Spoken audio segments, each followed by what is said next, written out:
And we're back, gentlemen. Good afternoon. Happy Sabbath. It's good to see you, fellas.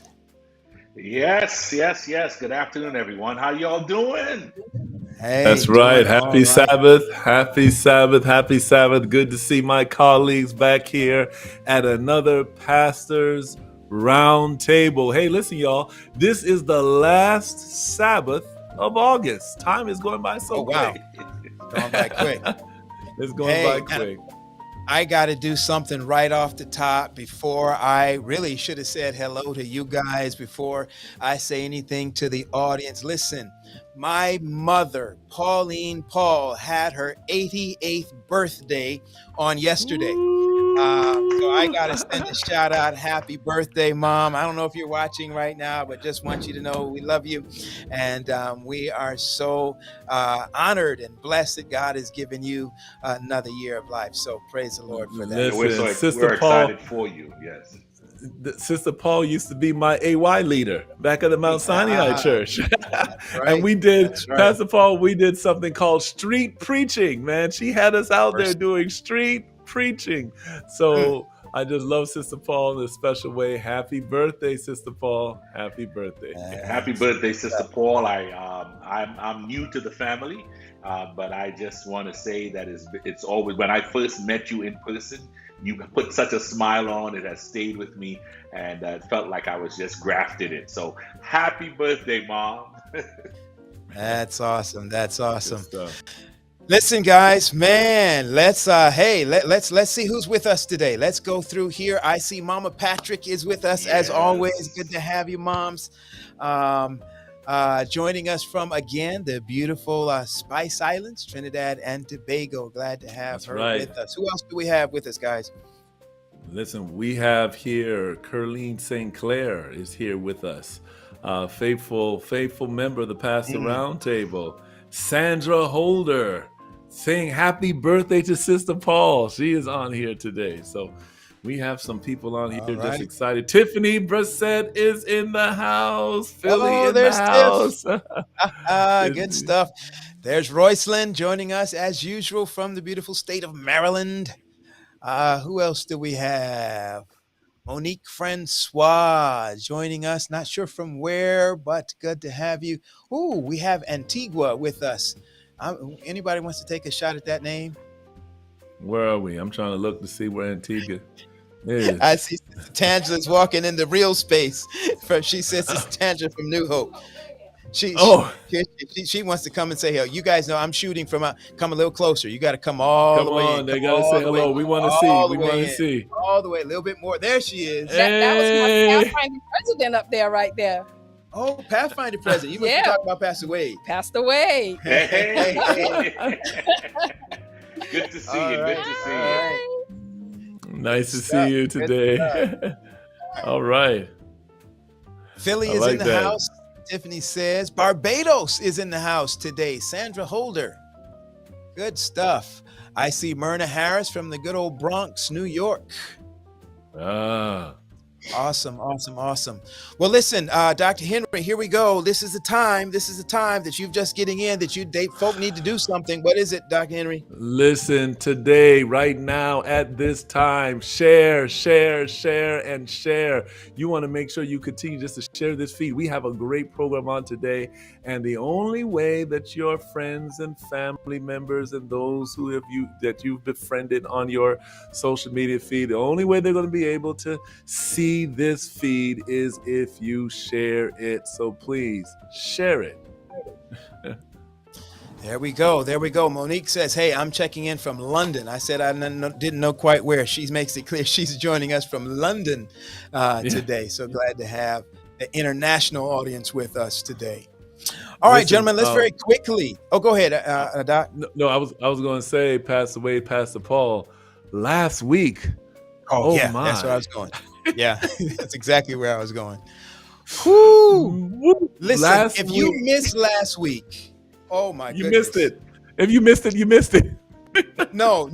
If you missed it, you're in luck, actually. If you missed it last week, you can go back and check out the YouTube channel or on the Facebook page. But that discussion last week, how long is too long? How long? Mercy. My goodness. Dr. Charles Tapp, Andy, Pastor Andy from the Florida Hospital Church, pastor 37 and a half years.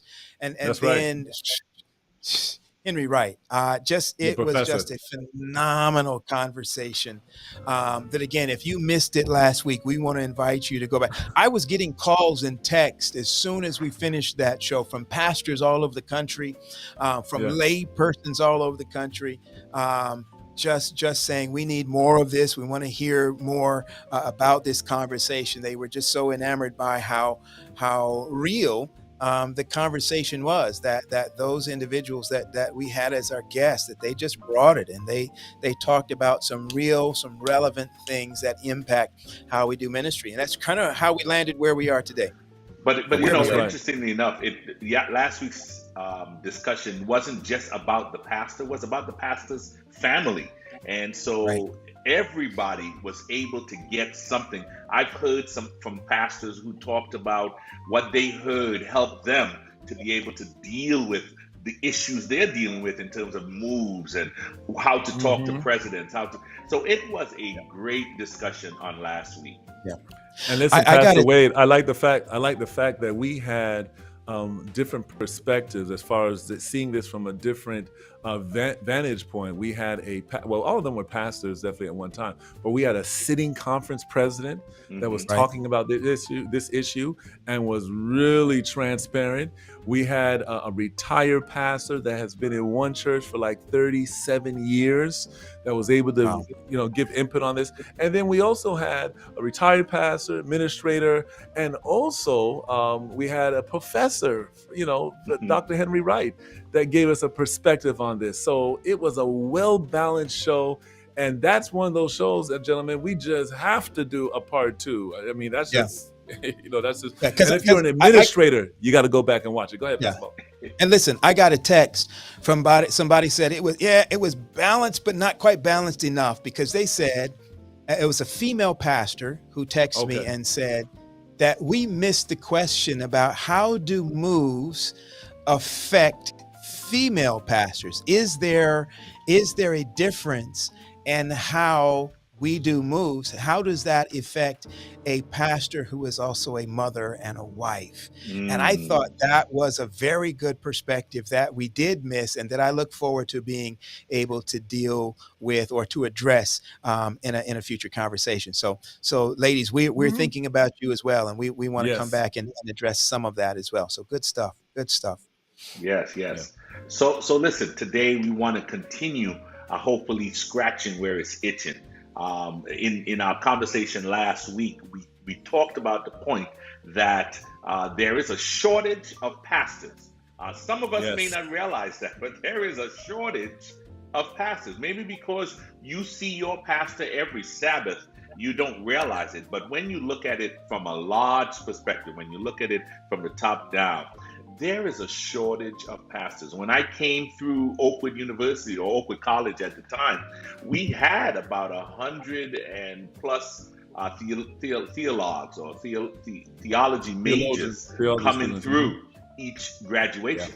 I think at the last graduation, how many graduated? I want to say there was only about 90.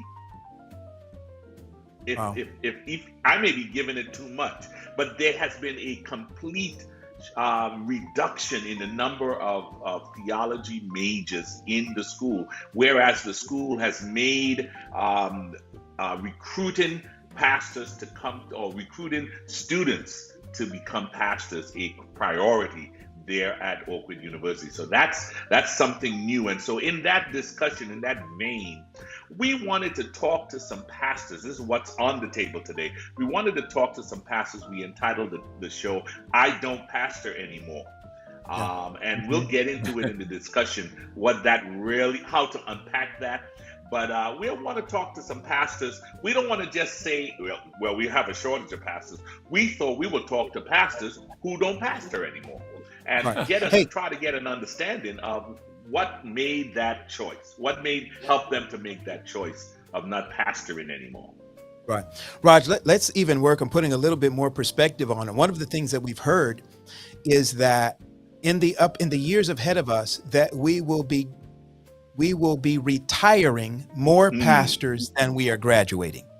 Correct. And that suggests that shortage of pastors is right around the corner, that we will be retiring more pastors than we are graduating from our schools. And so that kind of speaks to, this expectation that there will soon be a shortage of pastors in the field. And while on top of that statistic or that idea, we've also got pastors who are leaving. And so that has raised some concern in the hires up. So not only are we graduating, or are we retiring more than we are graduating, but we also have pastors last week. I think President Tapp said pastors are saying we got options.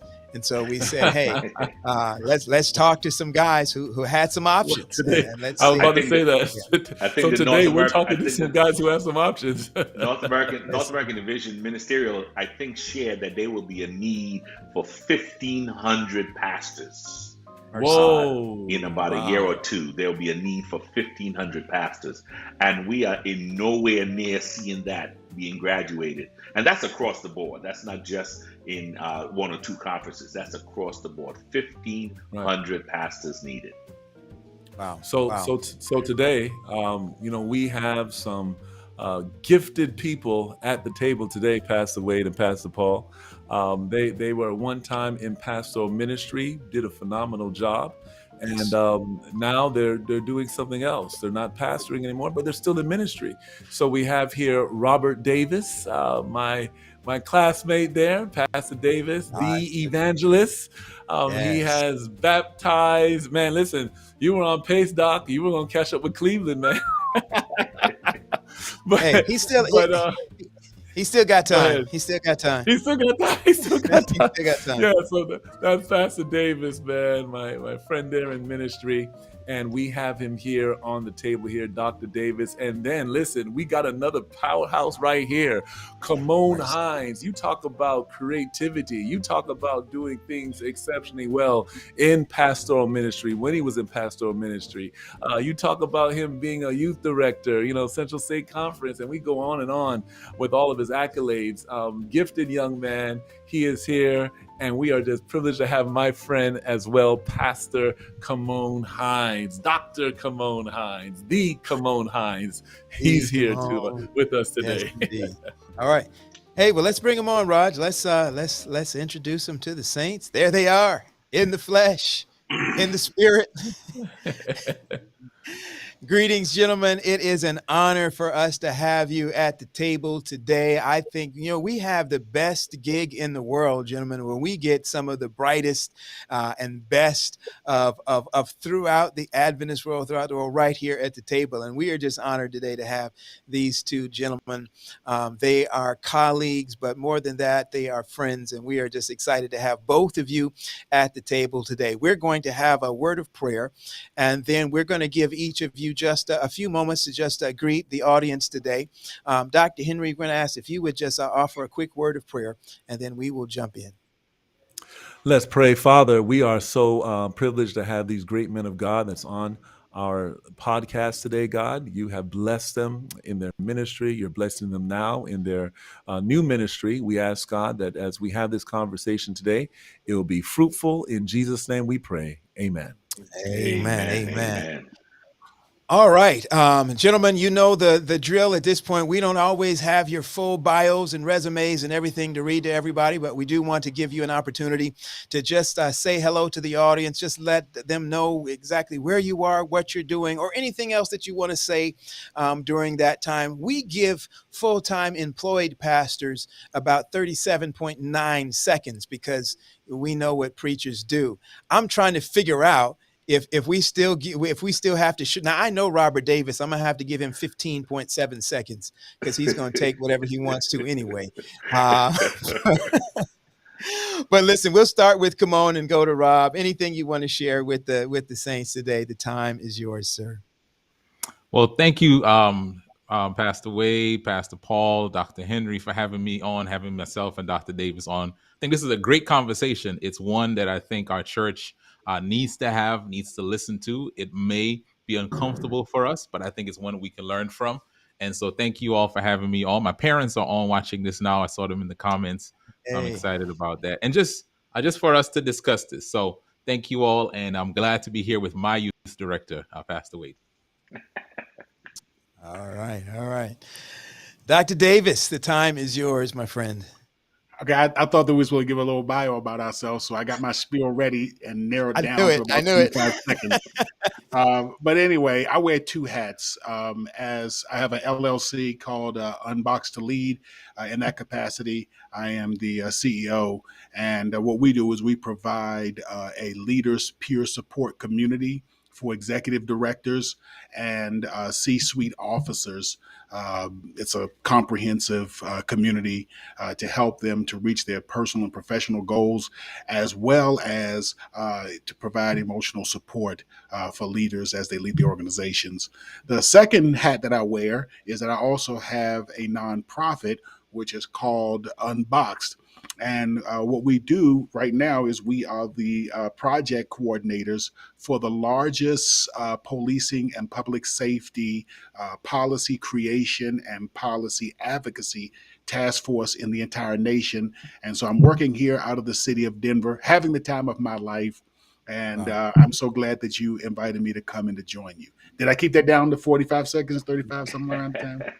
You did good, Preach. You did good. You did good. Well, see, Wow. you've grown since we've been together last, man. That's Yeah, awesome. I mean,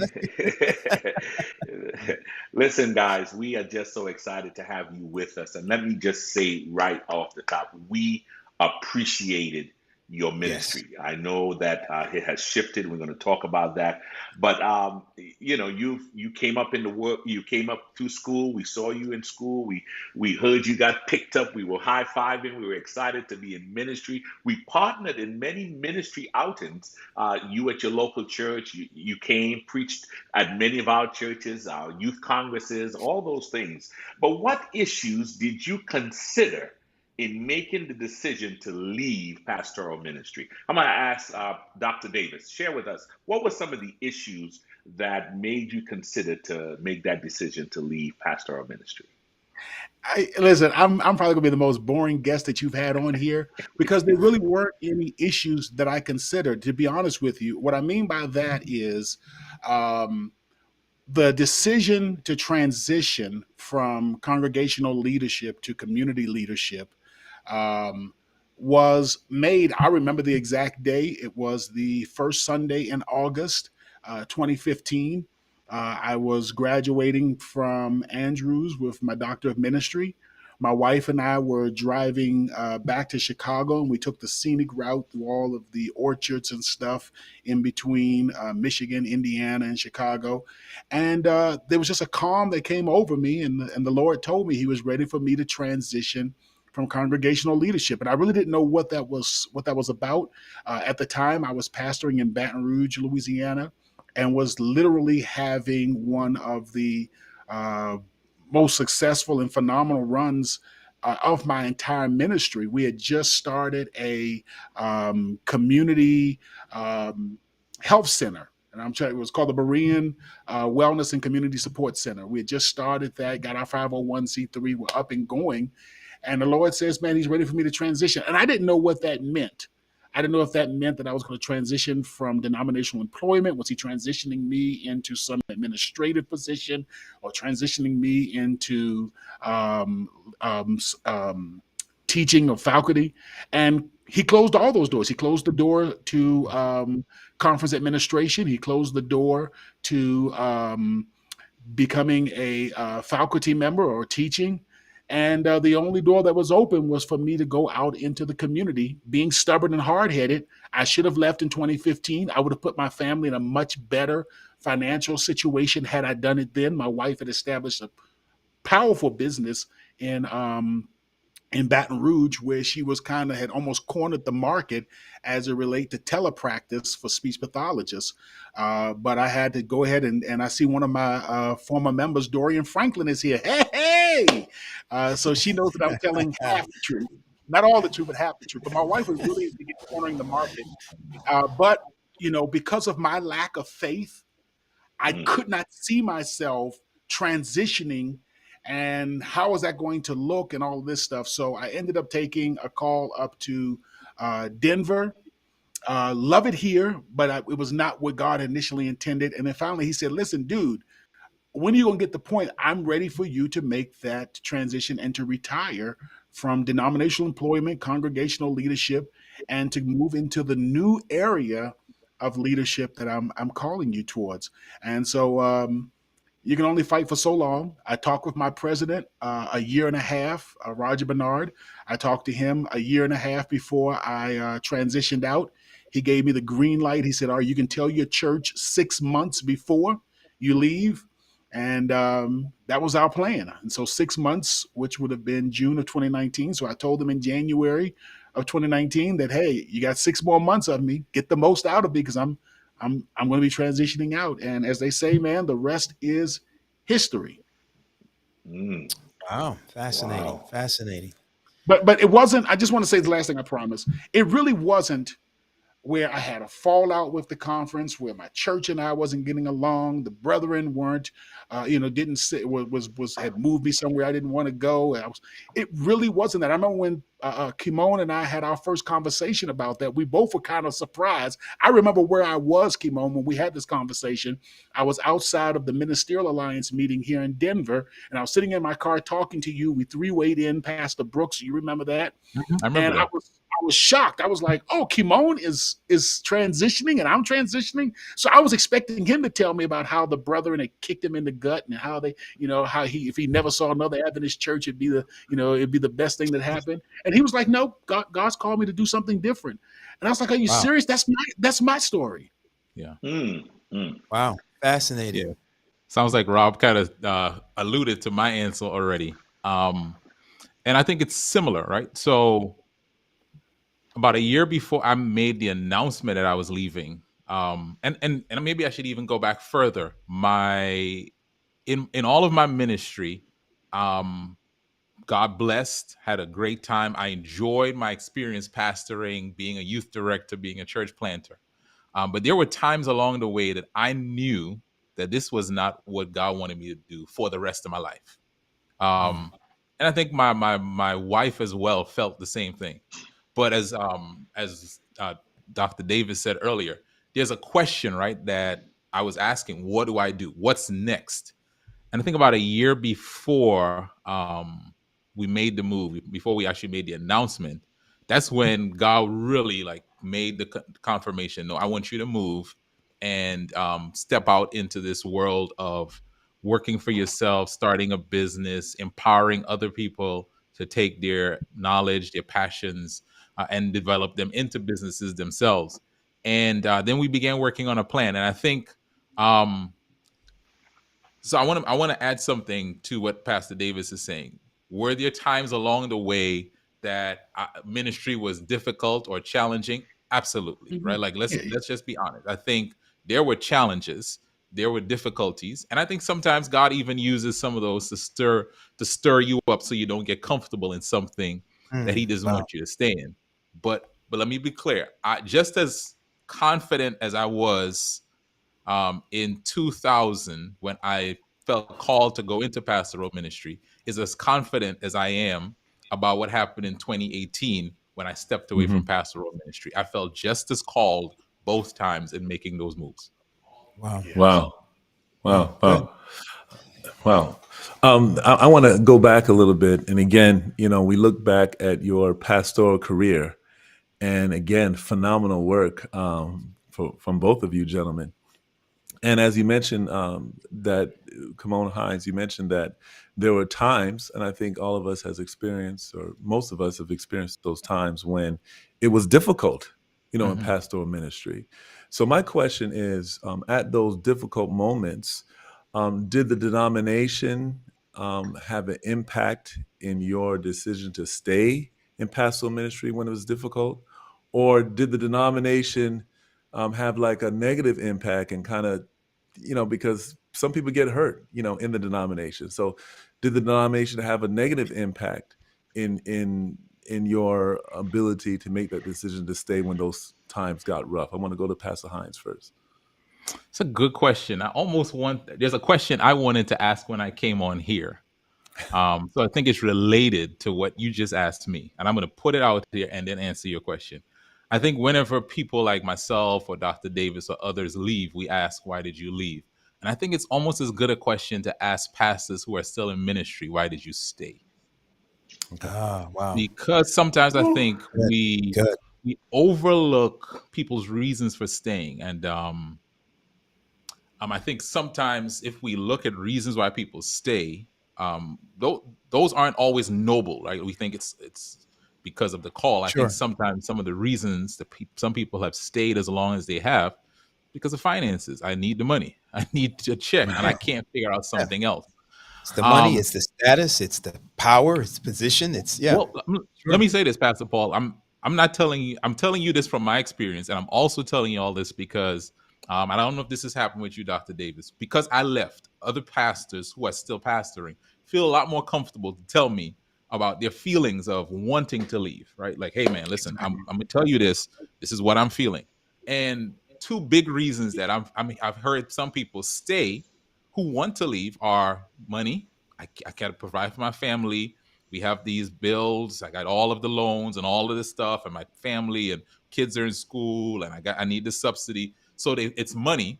And then the second one is, it's almost scary. The second one is a feeling or a fear that once I get into this calling, to step away from it is some sort of sin, or just if you put your hand to the plow and you step away, it's not worthy.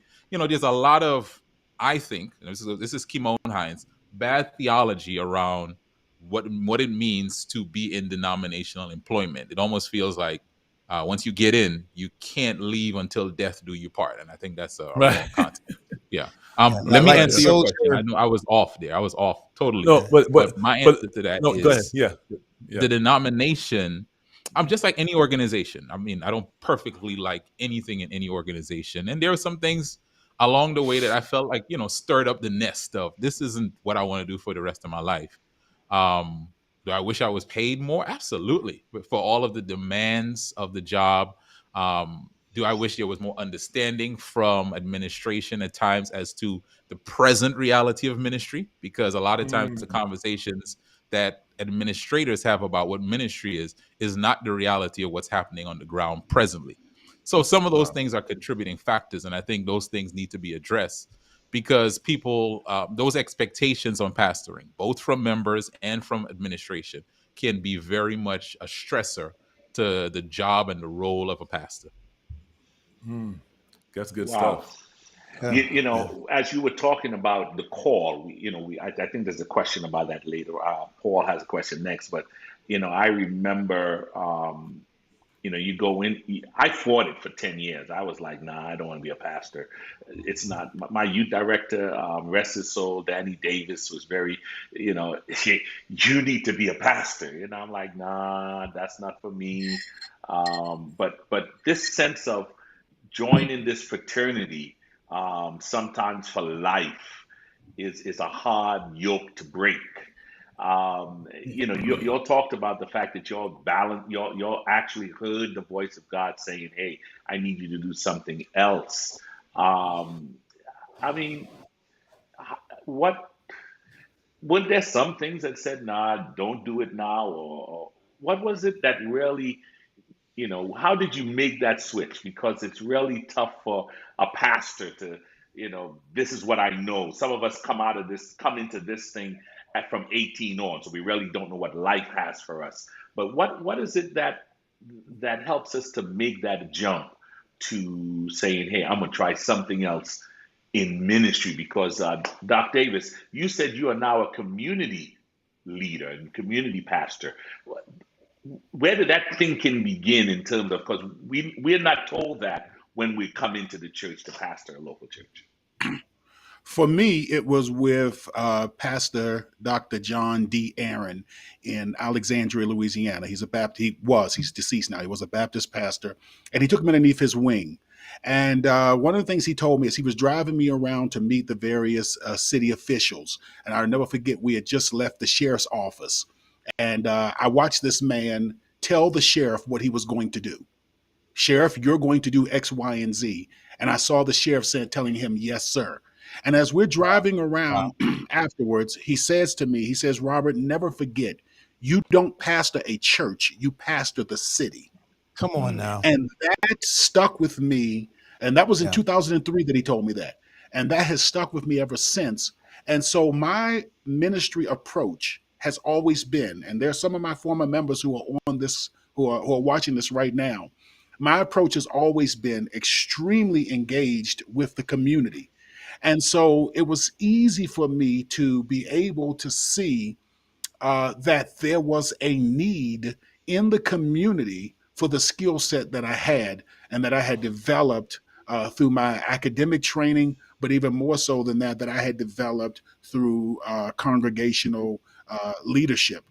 And so when you recognize, man, every city that I go to, everywhere that I'm going, I'm having the exact same experiences and successes and being able to move the community and lead the community in a very strategic direction, then that fear kind of subsides and you realize, man, if I was to, and I thank Pastor Hinds for this, if I was to attempt to monetize this and to try to make a living off of this, then I could turn this idea to life. How you like that one, Kymone? You unboxed that very well, but Dr. Dave, you unboxed that very well. These guys. But just to add to what Pastor David said, I think a lot of us, if we're honest, fear holds us doing what we're presently doing, right? And that's pastor, that's anyone in any position, right? Like let's just talk about human fear of transition, of the unknown, of stepping out and doing something different. We all face those fears. And I think as a pastor and someone who preaches faith, God challenged me, man. You're preaching this. I remember preaching a series at the beginning of 2018 for my church, and I still have the picture. It says, "It's time to move." And I'm preaching for them to make a move in how they're doing stuff. And I say to them, it is dangerous to stay in the familiar when God is calling you to live by faith. Mercy. And it hit me. I'm not preaching to these people. My God is Lord. talking to me, because what was obedience for me stepping into full-time pastoral ministry would have been disobedience if I had stayed doing it when I knew that God was telling me to leave. Wow. Okay. All right. So that leads us, I think, a good segue into, well, it's really a continuation of the previous question. So let's back up and to think about what a lot of young people think about before they engage a course of study of theology. And they think about the pastor. Oftentimes, the caricature of the pastor for a lot of people isn't as much that he is the pastor as much as it is he is the preacher, right? Because it's in the preaching moment that the most presence is often felt. People feel, they know you as the guy who stands in the desk and lights it on fire, preaches the word, right? So a lot of times the call to ministry for a lot of young people, they see themselves as answering the call to preach as opposed to the call to pastor. And I don't know if that was particularly clear. Pastoring involves a whole lot more than just the preaching part. So when you guys engaged your call, and we've talked about this word a number of times now, this calling, and people say that, you can choose your job, but you cannot choose your calling. So in the calling, did you guys feel when you answered that call, was it a feeling that this was a call to preach or a call to pastor? And at the time that you received the call, and it's going to be a two-part question. At the time that you received the call, did you feel like this was a lifetime calling when you first accepted that calling on your life? And if it changed, then and you've talked about it a little bit, but talk us through if that was in fact the case, and then if it was, then where did the shift come? Because if it wasn't for a lifetime, I mean, you're not in the pulpit right now. I know that was a long and combobulated question, but take a stab at it. So if I look at my journey, and I'm trying to remember the beginning of the call, I felt called to lead. I felt called to lead God's people. My journey is being a person growing up in church, actively involved. Before I went off to school to study to get into ministry, I was actively involved in my local church. actively involved with youth ministry. Pastor Wade knows that he was one of my youth directors, and actively involved. And it became a moment where, okay, I'm gonna keep doing this stuff on the side while I'm have my job, because my first career is something called actuarial science. So this is not my first shift. This is my second one. Okay. But the call, I remember it, to lead my peers, people in my age group, to lead youth, because that was my demographic that I was working with my local church. So that was my call then, and so I pursued that call then. And it's interesting, 2 years into pastoring, going in to be a youth director. But it just, I'll say this. I believe, for me, the call of God is progressive. Like, it's the same God who leads you to one spot, keeps going, right? So I'm glad you guys phrased it this way. I never left ministry. I left denominational employment, but I've never left ministry. Dr. Davis, you listen to him talk, he's never left ministry. And for a lot of the pastors I know who are stepping away from denominational employment, what is interesting to me is that the thing that they are doing in their new career, in their new move, in the calling, that they're following the calling, is very related to what they were doing in ministry. It's just God saying, now move that into the marketplace, move this into a new arena. And I think that's amazing, because it means that what the work that was being done on one level is getting out into the world. So I guess that's my answer for that. I hope I answered the long question in a good way. And I want to say this, Anselm, because you just threw out something. I served for 5 years on the ordination committee between Southwest region and here, where I'm currently at in Central States. And I would intentionally ask the same question, which is, how did you know that God called you to pastoral leadership? That was the question I would ask when my turn came around. And only one person answered it. Every single person of about maybe 20 people that were ordained in that 5 year period, maybe a little bit more, but they would all say, I just had this burning desire to preach. And only one person actually gave an articulate answer as to why they believe that they were called to congregational leadership. And I believe that may be a reason why people are fighting so hard to get out of congregational leadership and to get into the conference office and to get into other areas, because, you know, that was not necessarily their push from the beginning. And so if I could do it all again, if I could go back and talk to the 18-year-old Robert Davis, who got into congregational leadership because he wanted to tell the world about this amazing person he met named Jesus, I would tell him pastoral leadership is really one of the least effective ways for your personality type to accomplish that. Wow. Wow. But what happened was, when I announced, Dion, at Oakwood, and you were there, that, hey, God has called me to do ministry, there was all of these mechanisms within the system that said, okay, you want to tell people about Jesus, you want to help, you want to make changes in people's lives, we got just the thing for you. We want, you're going to not only study theology, but you're going to be prepared to become an employee of a regional conference. We're going to train you to become an employee of a regional conference, and everything you do is going to be prepared to stand in a pulpit once a week, to deliver a message on Sabbath morning, a sermonette on Wednesday evening, and to lead Wow. board and Wow. business meetings, and to organize the church to do periodic outreach Wow. activities. And that was literally the least effective use of the gifts and the personality that God had given me. And I thank God for my experience in congregational leadership. But had I known then what I know now, I would not have studied theology, because the degree is somewhat useless in the real practical world. I would have still went into ministry and telling folk about Christ, but in a completely different way. And unfortunately, we just don't have mechanisms in place to help people to identify, young men and young women to identify what it is that they want to do relative to ministry. Wow. Listen, and I want you guys to I want the audience to know this. And all my years at Oakwood, I cannot think of a sermon on Oakwood College campus that was more effective than the sermon, Robert, that you preached during a student week of prayer. I'm trying to remember that title used to be Revelation etched in my mind. 13, was it something like that? Yeah, it was something in the lamb, the The beast, look or of a something lamb, like the that. roar of a dragon. I remember Yes, that the look message. of the Thank you. lamb and the roar of the dragon.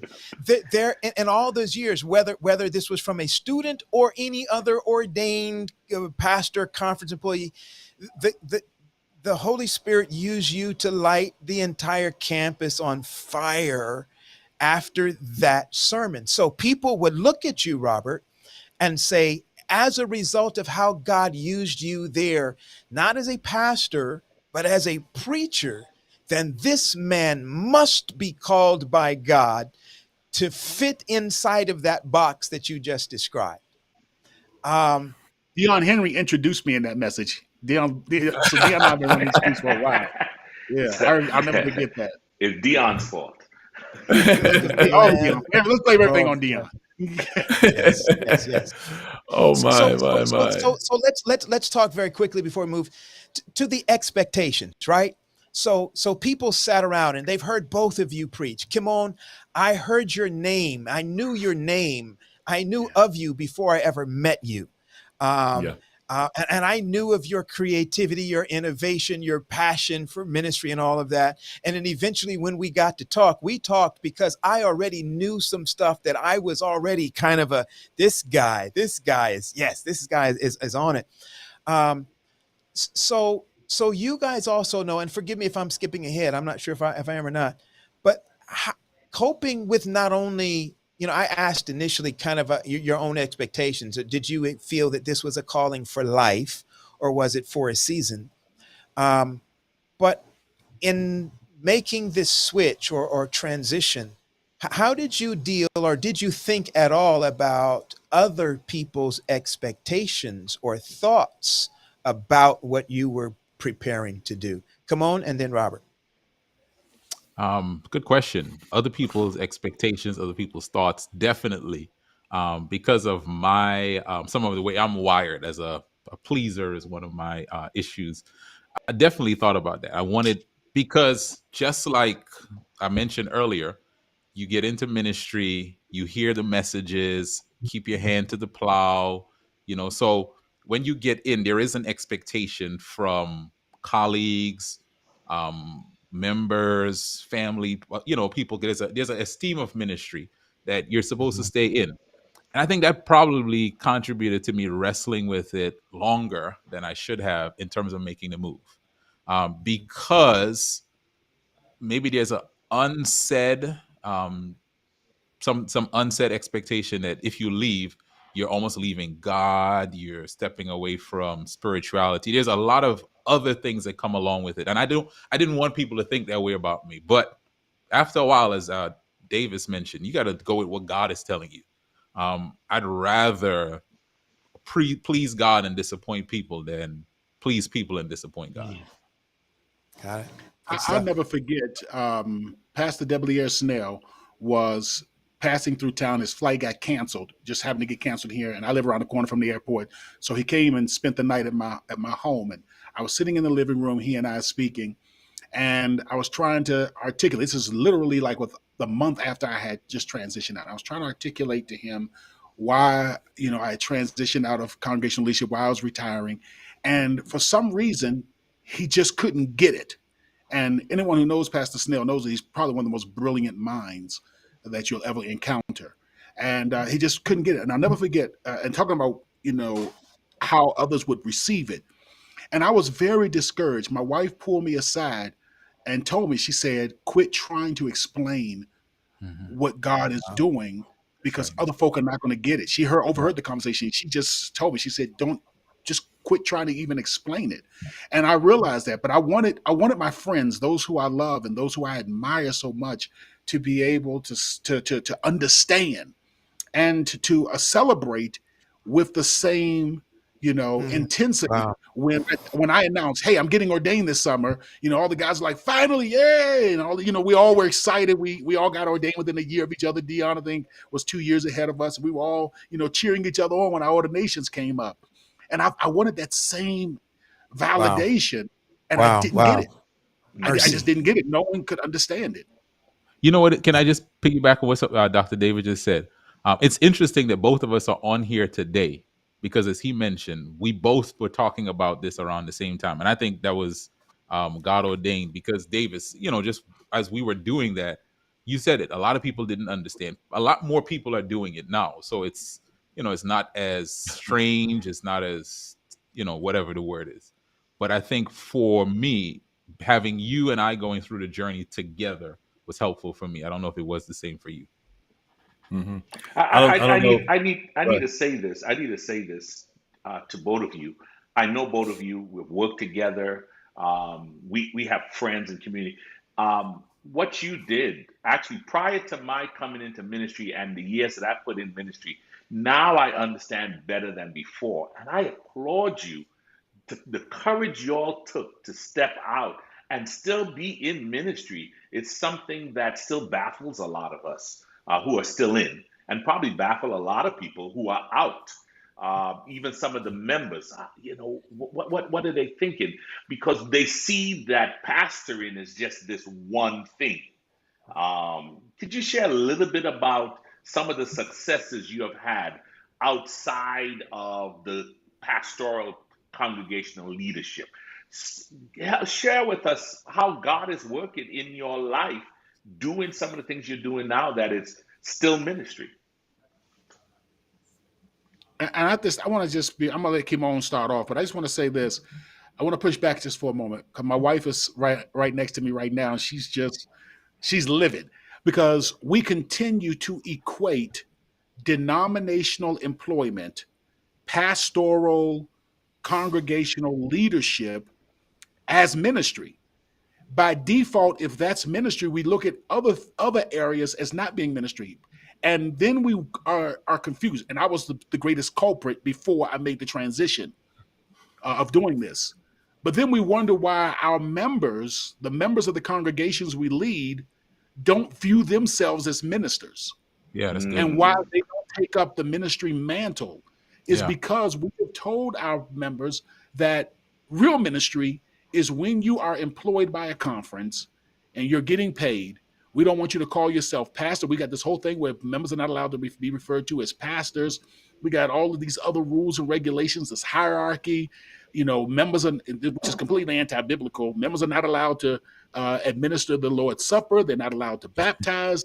They're not allowed to ordain or do any of these things because only the pastor can do that. And then we wonder why the members are saying to themselves, I'm not a real. Why they disengaged? Why they disengage. Yeah. And I was the number one culprit of that. But that wasn't the question, so I was going to kick it back to Kymone about what he's doing. He's on Now, look, Robert, that's one of those topics for me. I think that's a big part of the bigger issue. One is the bigger issue of when we say church, what do we mean? When we say ministry, what we mean? And I know people think words, we're just making a big deal of words. But if church is simply something we do for a couple hours on the weekend in a building, and ministry is just preaching and pastoring, then we have really created a show, and we've created something where the prevailing message is sit there and watch and just don't get involved. But as Robert is saying, all of us are in ministry. Like every person typing in this chat needs to understand that you are in ministry. Period. Yes. I don't care what job you have. In fact, you probably have more impact on people during the week than people who are paid pastors because you meet with people every day. You're in full-time ministry. My Lord. All right. So whoever said the question needs to say it again because Robert got me on hot horse here. I mean, this is your chance to brag about the great things that you're doing, Kymone. Yeah, what you're doing. Oh, my bad. Yeah. Because we seem to see, we seem to think about it being that one thing, but what you're doing is still ministry. Share with us what are some of the blessings that God has given. Right. And again, good. So glad you said that because ministry isn't even defined as what people do inside of the building or inside of working with the congregation. So what God has allowed me to do is to help people to take their knowledge, their expertise, and the things that they're passionate about and start businesses. I believe God's called me to the ministry of entrepreneurship because I believe there are much more people who are sitting on ideas, sitting on things that God has given them, that when they step out and they use them, they actually make a greater impact on the world, and it helps them to produce income. And so over the last few years, God has allowed me to work with adults to start businesses and teenagers to start businesses. Two of those teens happen to be my own daughters, and they've been featured on national news and local news. Amen. And that's really, I believe, a continuation of what I've always been doing. I was always starting something. Go back to my teenage years in my ministry, I was always starting something. And so God said, let me take that and use that to get it out into the marketplace. Awesome. And Kymone, don't forget, you took my daughter and helped her to start her bakery business as well. She attended his one of his summer programs, and it was remarkable just how Kymone is helping a young African American kids understand the principles of entrepreneurship, and not waiting until they finish college, but what they're doing right now. And so I just applaud him because he has mentored and coached me to help me to build my brand. The ministry part of it, I had pretty much down pat, but how do I articulate that to the community? How do I build a brand around it? And Kymone coached me, never charged me. So I did one little thing for him, which is get him a nonprofit started. But I still think I'm in a deficit, so I'll pay you. Just hold on, man. I promise. but yeah, Kymone has been helping so many people. It's just been tremendous. And one of the things that I like about what I'm able to do right now is I'm actually able to reach out to people who are in marginalized communities, and I'm going to specifically talk about the LGBTQ community, marginalized communities who either A, have had very poor experience with church, or B, just do not view themselves as religious. And so they distance themselves from religious organizations such as the church. And so now in the position that I'm in, I am able to develop and to maintain friendships with people who would just normally, if they heard pastor or were invited to a church, would automatically say, that's not really my thing. The same way you would put up if I said, hey, listen, I want you to come to this multi-level marketing presentation that's taking place at the Ramada Inn this Thursday. You'd be like, man, that's really not my thing. I'm not in the multi-level marketing. But people in the community have that same approach to church because they think about it from a religious component. Yeah. And so having access to people at their most vulnerable times and being able to minister to them without having to encourage them to attend a religious service, or without trying to explain that you can be open with me even though I wear the title pastor, is just, it is so liberating. And again, I'm not putting this down, I'm not putting anyone else down. It's just very liberating, again, with my personality type and the way that I Robert Davis, move. That's good stuff. Wow. Listen, everybody, we just want to thank those of you who are joined. We're going to take a quick break, so we're asking our guests not to go anywhere, but we're just going to do a quick reset, and we're going to be right back with our guest. Wow, guys. All right. So a couple of things. Number one, if you are just joining us in this conversation, Dr. Henry, talk to us. What do they need to do? We've got about half of the thing left, about 30 minutes left. What do we need to do right now? Right now. Share, like, subscribe. I think they can do all of it. Yes. I think they can do all of it, but they got to share it. Pastor Paul, listening to these great men of God just talk about the shift and what the Lord is doing is inspiring. But when we get back on, we gotta see what's the next phase for the next generation. I mean, I see some questions are coming in on the chat. Yes, and we gotta acknowledge these questions because although we love the ministry that's happening, we do also need to see some pastors in churches, right? So, Yeah. we gotta figure out Listen, what we're gonna do. I want to encourage our audience a couple of things before we get back to our guests and the topic. Pastors Roundtable, the Lord has blessed this ministry over these 2 years plus now that we have been doing this, with having some great guests and some phenomenal conversations. And we've been trying to grow that YouTube channel. We are like, 40 something people away from reaching that 1,000 subscribers. And that's a huge milestone that you can help. You can help us reach that. If you have not subscribed to the Pastors Roundtable YouTube channel, we want you to take some time right now. Go over to the Pastors Roundtable YouTube channel, hit that little subscribe button, hit that little thumbs up and that little bell. It's going to alert you to any time we put any extra content on that channel. We know many of you are probably watching on Facebook, and we appreciate the support that we have gotten so much over these past few years. We also want you to know that there's some more tangible ways that you can support this ministry of what we do. Roger, will you talk to us just a little bit about that? Yeah, so if you go to our website, the prt.live, at the bottom of this page, you can go to support, and you can share with us on Cash App, or you can share with us on PayPal, and you can give a donation and gift. You can make it monthly, you can make it yearly, you can one-time gift. If you like what we're doing, we want you to be a part of that. And the only way we can make that happen, to keep up the technology, to make sure that we have the right equipment and be able to do some of the things that we're doing, we need your support. We do get support from some of our sponsors, but we still need your support, because you're the ones that are really making this what it is. If you didn't come and listen, we would not have a show to do. So we want to ask you to join us. We want to ask you to join us, partner with us. Our Cash App is there. You can go to the website and connect and do it on the PayPal. If you don't want to do that, if you want to connect with us, we also want to share with you that we have some T-shirts, and you can actually get a T-shirt, $15 for the Pastors Roundtable.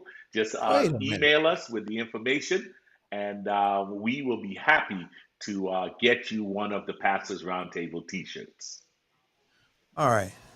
So yeah, okay, we'll talk about. I don't even have one of those. Anyway, okay, all right. Oh, y'all gonna get us in trouble trying to sell merch on the Sabbath. Hey, donations. Dr. Martin, I want to say, Dr. Martin, as many email addresses, Gmail accounts as you have, the answer is yes. You can double subscribe. You can triple subscribe. You can do what you need to do. But listen, this conversation today has been on fire. I've been seeing so many people who have been saying that how grateful they are for us to take the time to have this conversation. I've seen pastors, I've seen pastor spouses in the chat talking about this conversation.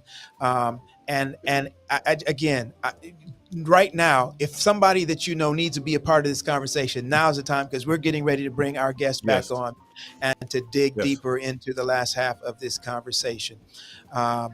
We want to just let you know, towards the end, we will give contact information for each of our guests, so you can gain more information on what they're doing and support them in what they're providing in terms of ministry. All right. Let's go. Let's bring our guests back on. Yes, sir. All right. Well, listen, thank you so much. I mean, you all have been pouring into us, telling us about your experience transitioning from pastoral ministry to other forms of ministry. And you've also given us some reasons, or both of you have given us a reason why the transition, and it's the calling. You know, God has called you from the pastoral ministry to another form of ministry, and you're making waves, you're impacting lives, impacting the community. There's a lot of questions on the chat. I want to ask a few questions here. First of all, okay, so we know that some people move from the pastoral ministry to other ministries because of the calling, right? What are some of the other reasons why people move from pastoral ministry that you can think of? And what do you think the contributing factors are why people move? So what are some of the other reasons why people move from pastoral ministry? I'll let the So doctor guys, go first. hold on. While you work Dr. on Davis, that answer, because look, because Dr. I- Davis, there's a question from one of our yeah, professors, our professor that we yeah. had at our doctoral ministry program Oh yeah, that I Dr. Allen. know we have. Yeah, that you look up, we got to answer that question. So I'm trying to set it up now so we can Well, ease into that question. listen, while you guys get those answers ready, I want to put something else out to our audience that they can work on while we're hearing this Right. answer. And this might be a little controversial, so this might be a little for the brave. But I'm curious. I know that we've got a lot of pastors who are watching. I wonder if it might not be interesting, because I would answer this. If there are any pastors out there who are watching, if you have ever at any point considered doing anything other than pastoral ministry in denominational employ, if you're willing, if that's been you, if you have considered it, if you're willing, put a 1 in the chat. I think our people would be interested to see this. I will put my 1 in the chat first if I had it up. I absolutely have. Have considered it, thought about it. Oh yeah. If you are a denominational employee pastoring and you have considered and thought about something else, I think it'd be interesting to see how many of you have done that. And I'll pass that on to the guys that answer the question. I love it. I love it. I think that's a good thing for our viewers and for everybody. I think I got a 1 too. I think maybe Roger, you might have a 1 in too. there. All right, Roger so got 2. go ahead. TJ, put a 1 in there for me. So, Pastor Davis, tell us, man, what are some of the other reasons why people? Go ahead. The gentleman who followed me when I retired, who followed me to the church, he stood up when he announced that he was leaving, and he said point blank that I got a job that's going to be paying me at minimum 3 times what I'm getting paid to pastor. He said so. I mean, I was shocked that he actually said it to the church, Wow. but at least you have to applaud his honesty. He said, "Hey, I'm going to be making a minimum of 3 times what I'm making right now." Oh my, That's not hard though. Walking in the door. It's not that hard to do, but Yeah. So that so for financial that's a reasons, factor right there. Yeah. Yeah. Okay. I mean, Okay. so Go ahead. So I think, Dion, to answer your question, a few reasons. I think financially is definitely one. Think about the demands of pastors. You are strongly encouraged to put your children into an education system that you have to pay for. You're the first to give for any project that the church is doing. That your expenses, your thing, life is growing, and then your income is sort of capped. So that is definitely one of the factors that I think some pastors consider. I think there is a frustration, right? Let me try to explain this. Imagine you're doing a job, you're working as hard as you can, but you cannot control the outcomes of that job, right? So let me see if I can explain it this way. You're in a church, that church has not grown for 20 years. They bring you in, you are the latest Superman or Superwoman that they now say this church is going to grow. You preach as hard as you can, you visit, you do all of the stuff, and this church still stays at the same level. Well, any person, any human being wants to know that their work makes a difference. Any human being, I don't care what role it is. You want, when you walk away from your job, I did a good job and I see benefit from it. And I think there's a frustration for many in pastoral ministry that no matter how hard I work, there are expectations from the top, from the bottom. There's a lack of participation, as we talked about. Right, resources, so that I can work as hard, but I'm not seeing results. And then you show up at workers' meeting, and you're almost shamed for not having the results that others may have. And so those are some of the factors that I think that go into why people say, you know what, I need to look at other options that are out here. My. I was going to say, Pastor Paul, we had a very good conversation last week with Pastor Tapp, Pastor McDonald, and Pastor Henry Wright, and they brought up this whole moving thing. And so I'm thinking that maybe, if you've been at your church for 5 years, and as they mentioned last week, one pastor went on vacation, came back, and somebody said, y'all just got voted to move. Can you imagine? Yeah. I mean that That could Yeah, be and it discouraging comes too. across, particularly as he mentioned, to a lot of our younger guys as a level of disrespect. Like Yeah. you didn't respect my work, you didn't respect my family, you didn't respect my church enough to be able to have a conversation with me or talk to me about this thing. And so you've got a lot of younger pastors who are saying, that's just so disrespectful, and I didn't sign up for that. So peace, I'm out. I'm going to go over and do something, in a different field. Hmm. I'm sorry, we weren't supposed to be answering these questions, Dr. Henry. Well, These are I want to say this. But I yeah, think sometimes we are projecting onto leaders why we think that they're leaving. I have not experienced out of all the guys who I have spoke to, and my wife got to a place where she's like, "Don't even answer the phone anymore," because every time I got a telephone call, somebody was like, "Hey, I'm leaving. What do I need to do?" I'm like, "Man, what am I, the transition expert or something? The transition yeah, coach?" But I think experience. that we protect because I think typically guys who have those experiences just go from one conference to another. They go. I don't know how many of them are actually leaving congregational employment altogether. I'm sure there's one or two out there, but I don't think that.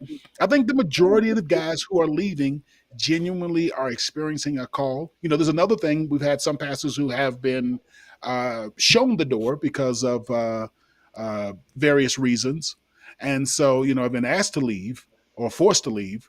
But I think the majority of guys who leave on their own are doing so because of a sense of a deep calling that God is moving Good. them in another area of leadership. And I know we want this. um, I know somehow we want this thing where, man, if we can just figure out what is the negative reason why people are leaving, then we can fix that negative reason. If the reason they're leaving is because we're moving them too quickly, or because the conference is not being more considerate of their families, or whatever it may be, then we can just put policies and practices in place to fix that, and that'll solve the problem. I think what is happening is people are realizing that there's just a lot of ways to do God's work. And let me right. just also share this. There are a lot of contexts and a lot of congregations where with a hired, and I would have never said this 10 years ago, but where the paid employed title pastor is really not necessary. Mm. Say it I know again. that's One more time.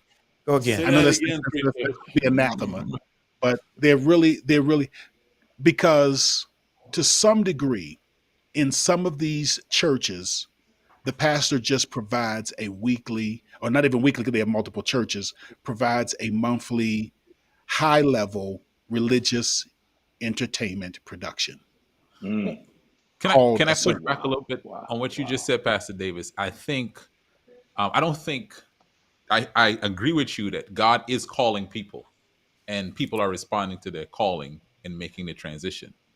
I think God had been calling people in the past. And because of the way our system was set up and even the mindset of the past, think about it. People were staying in jobs for 30 years, retiring. That day is no longer. Like, people aren't doing that. So I think Right. pastors are doing the same thing that people are doing. Okay, I feel a call to do something, and there is the mindset now is I don't have to stay doing this to stay in God's will. Like, I know that it's not true anymore. No matter how many times I may hear it from other places, I know that's not true. And I think if you were to sit down with older ministers just privately, some of them have had some of the same thoughts that Davis and I just shared on here. I Mhm. People would ask me, "Why did you leave?"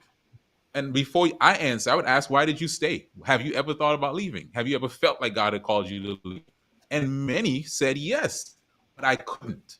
I could not. And I think that's still something we need to hear. We need to factor that in. Okay, so let me throw this back in to both of you, and particularly Dr.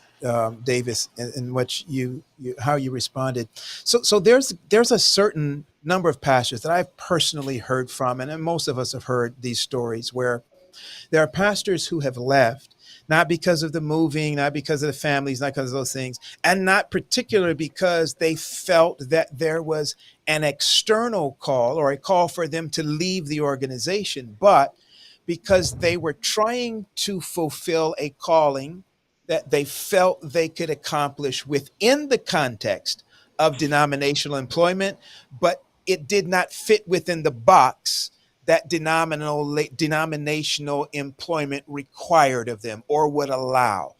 Is that something that you've seen, that you've heard, that you felt? How would you respond or address pastors that have those kinds of concerns that, yeah, I don't want to leave denominational. I want to be a pastor, but I want to be able to do this, but my church or my conference or my executive committee or my union or my division, whoever, that this doesn't fit within their understanding of what pastoral ministry should involve? My limited personal experience is that I have heard that several times, but I've never actually, oh, no, one. I only know of one person who actually could articulate and follow through with that. I only know of one person. Um, but I've heard that a lot, but I have not. That has not been really a big thing that I've seen where you can't. I mean, I love to do community stuff. So, like I said, when I was in Baton Rouge, we started the Berean Wellness and Community Support Center.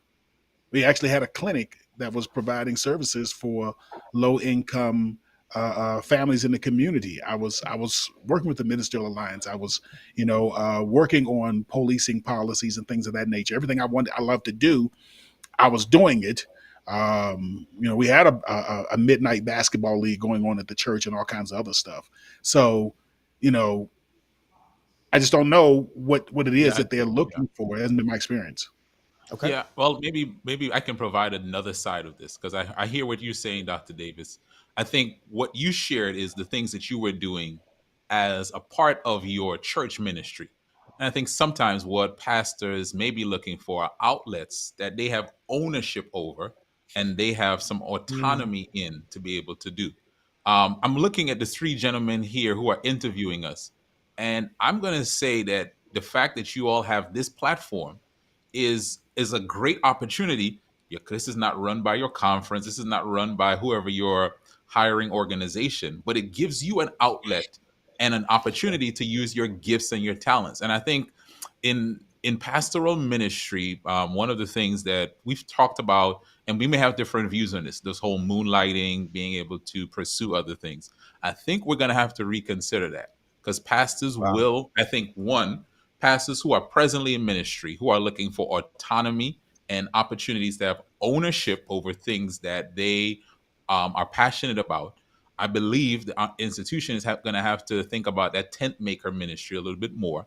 And then one of the answers for us not saying that we need more pastors may be allowing people who have skills for Mhm. leadership in the congregation to keep some of their full-time work and do this as well. But I want to just double click on that point. I think it may be helpful for conferences to recognize if I give pastors an outlet for things they're passionate about, it's not going to rob their ministry. It's actually going to give them that fulfillment we talked about and make them a better minister. And that's my personal belief as to one of the solutions that we may find to the issue. And I think if a pastor is doing his job, I guess the biggest way to articulate what you're saying, Kymone, is just mind your business, man. And that's just leadership 101. Leadership 101 is getting out of the way of your team. When your team is doing a good job, get out of the way of your team. I had on my broadcast Beth Yoe of the Conflict Center here in Denver this past week, and that's one of the things that she really talked about was knowing how to just let your people do what they do. And I think sometimes we have a tendency in administration to micromanage. If you really want your people to do well, as long as they're doing their job and are successful, get out the way and let them do what they do. Mhm.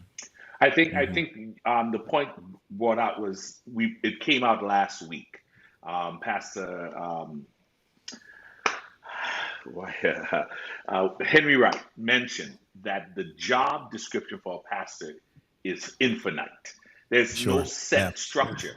And I think part of the problem why some of pastors feel unfulfilled or can't fit into certain things is because we just don't know what to do as pastors. And when you find your niche, if it doesn't fit your leadership's perspective, you begin to get a lot of pushback or if it doesn't fit your churches, it begins to get a lot of pushback. I pastored a church, and it just hurt me just a couple of weeks ago, and I wanted to do a particular ministry. And because some of the members didn't like it, they went and told my administration, and they pushed back. And to this day, I still have some regrets that I wasn't bold enough to say, "Hey, we're going to move in this direction." I feel God's calling, and I think we're back to that sense of hearing what God is saying to you as a pastor, and being bold enough to say, "Hey, we're gonna do it because God is the one that's calling us."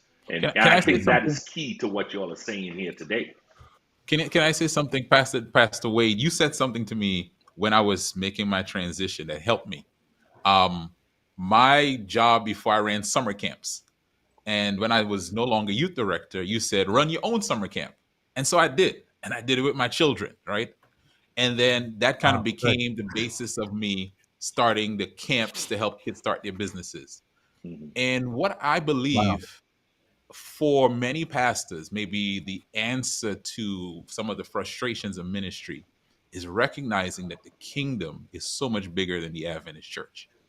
And some of the things that your church will not let you do or whatever, you got to do that thing in a way that blesses other people. Look at the stuff Rob just told us he did.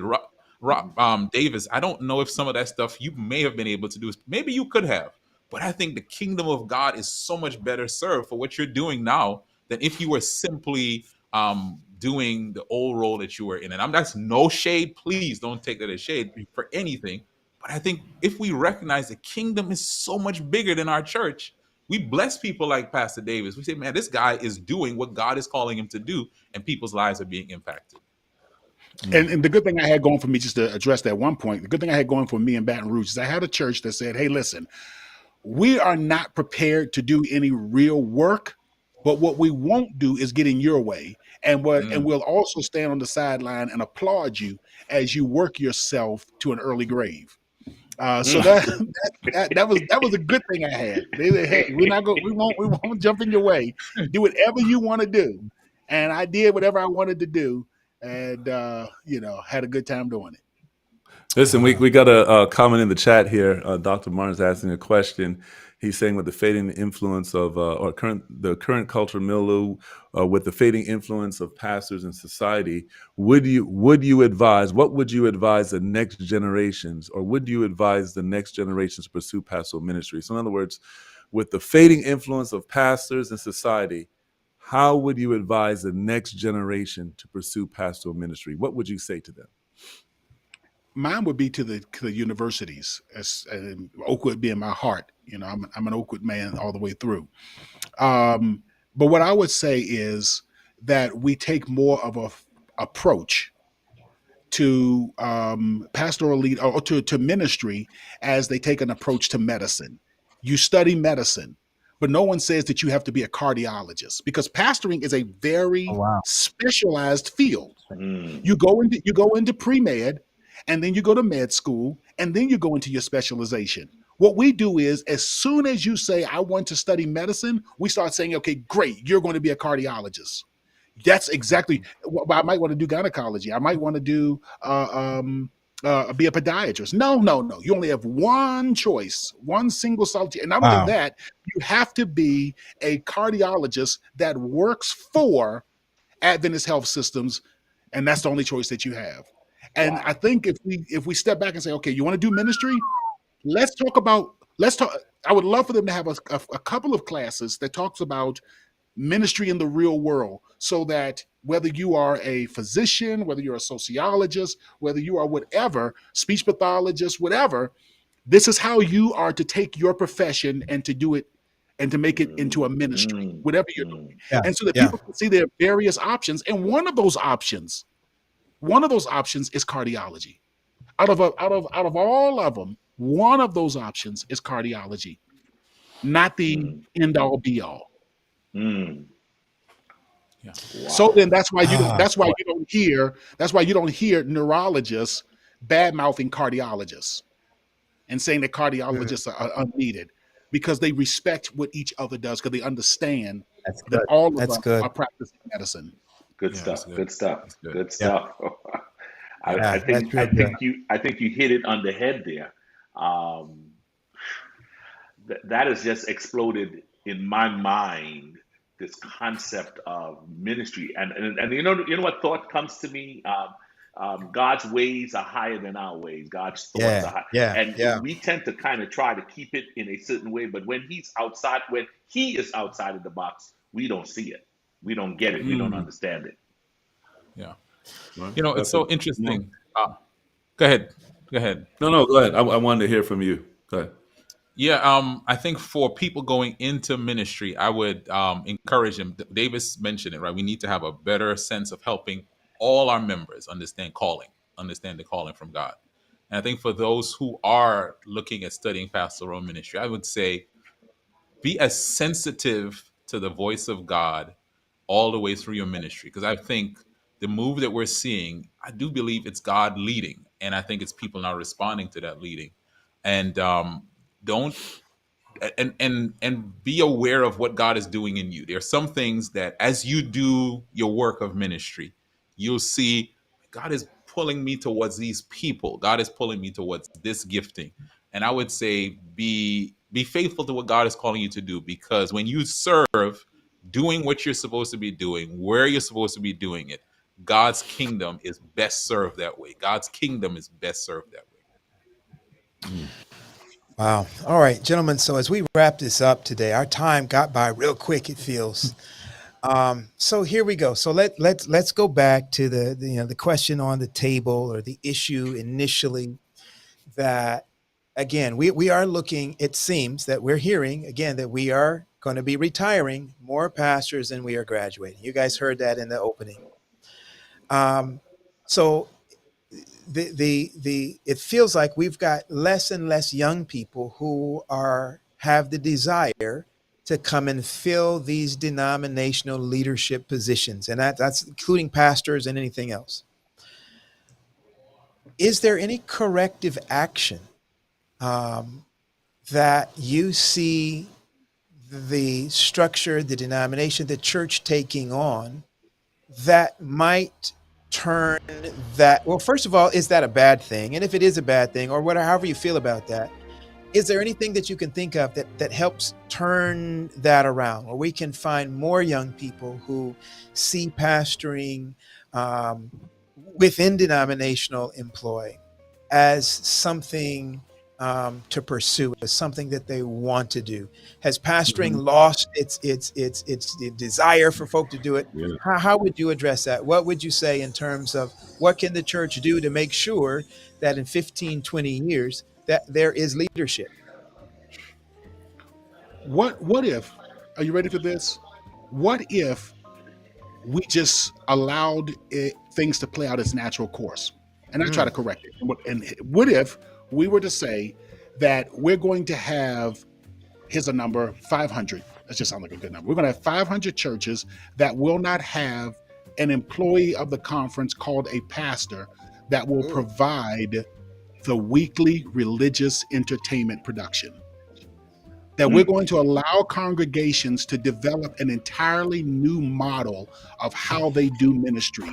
An entirely new model of what it means for the saints to assemble, an entirely new model on what it means for to engage in ministry and to celebrate the Sabbath together. We're going to just allow these churches to come up with a whole new model. We're not going to force upon them one of our employees who will then tell them that this is the way you have to do it, which is, again, I keep using the term religious entertainment production with periodic community outreach activities. That's what church is right now. We can call it however, we can gussy it up how we want to, but that's really what it is. And so instead of doing that, we're going to say, you know what, congregation, you figure out how the Holy Spirit is leading. And it's going to look different in Corinth than it does at Philippi, than it does at Ephesus, but it's still going to have the same component: God's people building each other up and working together to engage in ministry. And how that looks is going to be different from city to city and from house to house, but y'all will figure it out. And we're not going to try to figure out a way to recruit and to put this this model and impose this model, which is not a biblical model. The model that we use for our weekly assemblies is not biblical. It's one that we came up with. It is what it is. So if we can come up with this model, then churches can come up with another model. Because the purity is not in the model of how we assemble. It is in the doctrines that we believe. Do we still believe that Jesus is the Christ, the Son of the living God? Do we still believe in the imminent return of Christ in the clouds of glory, and his commandments still being binding, and the Holy Spirit giving us power to keep those commandments? That's what's the essential. This other stuff that we've made essential is actually not essential. So what if they don't come to fill these positions? In the words of Mahalia Jackson, let the church roll on. Wow. Listen, I think we need another show on just what Pastor David said. Hey, but before Kymone goes, let me throw this out here, because I want the audience to know. Like you've got people in this audience today, particularly Dr. Martin, who teaches preachers at the seminary. He teaches there, and he has just asked. I don't know if you guys saw it, but he has just asked for some suggestions from this audience to in response to this question as well. And by the way, Dr. Davis, he said your stuff wasn't new. He said that sounds like the New Testament model. Anyway, all right, go on. Good stuff. Dr. Martin can never give me credit. Couldn't do it when I was a student. Won't do it now. No, I think I can't differ much from what Davis just said, and I think it would be good if you guys post that in your group and people discuss it this week. That discussion. Yes. Davis is onto something. Our idea of what church is and how it functions is not the biblical model. And maybe what we're seeing, even though we bemoan it, we're losing pastors. This is happening. Maybe this is God's way of shifting us, so that the church is becoming more of what it should have been. Sometimes we look at stuff and we say, oh my gosh, the sky is falling. And maybe God is saying, no, this is rain. This is rain here. So that what should be growing would grow, so that we stop having all of these spectators every week and we get more people off the bench into the game. And that's probably what is going to happen next, is the shift. And so, as David said, we could give some suggestions as to how to keep this model going, but maybe we see what is really God doing as he's shifting this stuff here. Wow. Fascinating. Wow, gentlemen, this has just been powerful. I'm looking at the audience engagement. They all of us just really, glued in on this. Go ahead, Dr. Henry. No, I was saying, listen, the audience are chiming in. They want to know more. Dr. Davis said that, or Dr. Martin said, you got the credit and graduate with flying colors, Dr. Davis. So he just want to just put it. But I'm sensing we got to do a show, gentlemen, later on sometime about the pastoral ministry. Is the pastoral ministry essential, or are we just seeing a shift that's going to continue where the pastoral ministry is not as essential as it was before? We need to really get into that, because again, it's showing up in our schools why people are not going in. So I think we need to know, what's this pastoral ministry? Is it important? Is it still important? Do we need churches that will, shepherd themselves, and they don't need an overseer? Does an overseer need to be paid? Is it, let's get into it. And maybe that will be something that'll be effective. And by the way, I want to take a special time and shout out another pastor I see in the chat, Andre Campbell. Campbell, we should have and could have invited Andre to be on this discussion as well, because he's another pastor who was pastoring in denominational employ and felt the call of God to move out and launch out. And so Andre, drop some links or something in there so people can kind of get in touch with you and see what you are doing in the ministry that God has called you to at this time. And there may be others of you that are in a similar situation. We invite you to do the same. And I wish that I could come one day and just tell you about the impact that the entire Campbell family has had on my life. I would not be the Robert Davis who's sitting here right now if it was not for Pastor Campbell and for his beautiful wife, Sister Campbell, who took me and mentored me and made me who I am. I got to say that. And I really appreciate seeing Andre here. Yeah, good stuff. Good Awesome, stuff. awesome. Listen, Dr. Davis, Pastor Hinds, or Kymone Hinds, we do see your ministry label underneath your name, but folks are asking how can they get in touch with you to gain. There was one of our viewers wanted you, Dr. Davis, to do a master class on how to make your ministry your community ministry. They want to know how to get in touch with you. Can you share how to do that for our viewers? All of my social medias are SWG Unboxed. SWG, which stands for Seasoned with Grace, SWG Unboxed. And you can visit our website, which will tell you both about what we're doing with leaders as well as what we're doing with our community work. That website is www.swg-unboxed.org. That's swg-unboxed.org. Excellent. All right. You should see that show up in your chat in just a second here for those of you that did not get it down quick enough. So we're hoping somebody type that up and throw that up in the chat. Awesome. And my And I'll put it in the guest chat for you. To get in contact with me, my website is ideastolife.me, ideastolife.me. If you go there, there are places for scheduling a call. And I'll just give you my email address. It's my first name, Kymone, at ideastolife.me. So if someone could type that, put it in the chat, Kymone at ideastolife.me, ideastolife.me. And Kymone Hinds on any social media platform. So I'm the only person with this name. So I love it. Good stuff. Love it. That's good stuff, man. Wow. I just dropped my email and my website in the guest chat as well. Okay. Got it. All right. Well, listen, we are so delighted and excited that you guys were willing to take the time to spend with us here at the PRT today.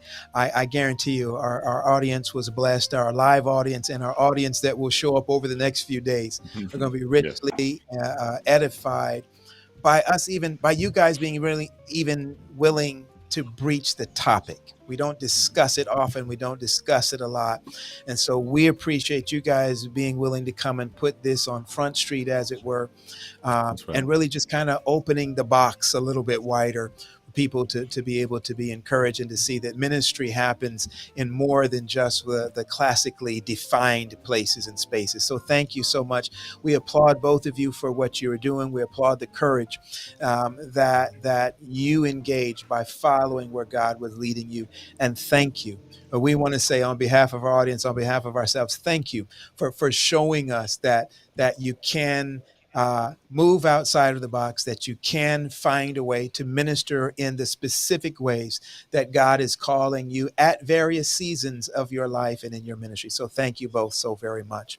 We want to remind our audience that next month, September, we are not going to, what are we doing? Is the first two? Yeah. Okay. Yeah. No, that's, we are good. No.